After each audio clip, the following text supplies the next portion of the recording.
সম্মানিত দর্শক, আসসালামু আলাইকুম। বর্ষা কনস্ট্রাকশনের পক্ষ থেকে আপনাদের জানাই শুভেচ্ছা এবং স্বাগতম। দর্শক, আজ কথা বলবো মাত্র 8টি কলামের উপর নির্মিত 32 ফিট দৈর্ঘ্য এবং 20 ফিট প্রস্থ অর্থাৎ 640 স্কয়ার ফিটের 1 ইউনিটের একটি বাড়ির ডিজাইন সম্পর্কে। এবার আসা যাক, এ ধরনের একটি বাড়ি করতে আমাদের কতটুকু জমির প্রয়োজন হতে পারে। এ ধরনের একটি বাড়ি করতে আমাদের জমির প্রয়োজন হবে 1.46 একর অর্থাৎ 1.5 শতকের মতন জমি হলে এ ধরনের একটি বাড়ি আমরা করতে পারবো। এটাকে যদি আমরা কাঠায় কনভার্ট করি সেই ক্ষেত্রে 1 কাঠারও কম মাত্র 0.88 কাঠা জমি আমাদের এই বাড়িটির করতে প্রয়োজন হবে।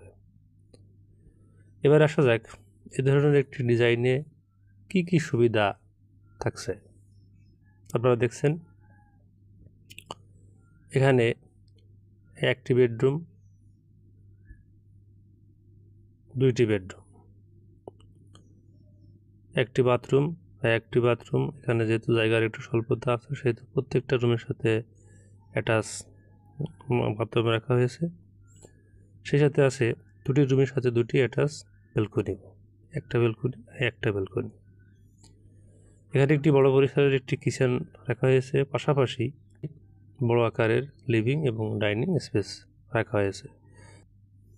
এর আরেকটি কারণও আছে এই ডিজাইনে এই লিভিং এবং ডাইনিং রুম বড় করার, সেটি হলো বাসাটি যদি পর্যাপ্ত ভেন্টিলেশনের ব্যবস্থা থাকে তাহলে বাসাটি আলোকোজ্জ্বল এবং প্রাণবন্ত মনে হয়, যা আমাদের দেহ এবং মনকে সুস্থ রাখতে সহায়তা করে। এবার দেখা যাক এ ধরনের একটি বাড়ির নির্মাণ করতে আমাদের কত টাকা খরচ হতে পারে।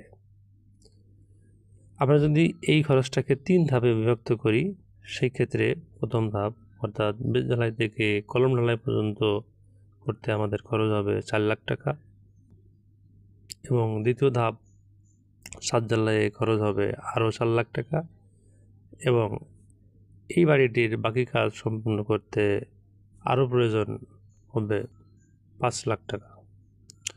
সব মিলে এই বাড়িটির নিচতলার কাজ সম্পূর্ণ শেষ করতে খরচ হতে পারে 13 লক্ষ টাকা। দর্শক, এ ধরনের ডিজাইন একটি বাড়ি আপনি শহরে কিংবা গ্রামে করতে পারেন। যারা শহরে থাকেন অনেক সময় পরিবার নিয়ে গ্রামে আসেন, সেই ক্ষেত্রে আপনার ছোট পরিসরের একটি বাড়ি নির্মাণ করে রাখলে সেখানে ছুটি কাটাতে এসে পরিবার নিয়ে স্বাচ্ছন্দ্যে থাকতে পারবেন। পাশাপাশি যারা শহরে থাকেন তাদের আর্থিক স্বল্পতা আছে, মাত্র 1.5 শতক জমি ক্রয় করে এ ধরনের একটি বাড়ি আপনারা নির্মাণ করতে পারেন।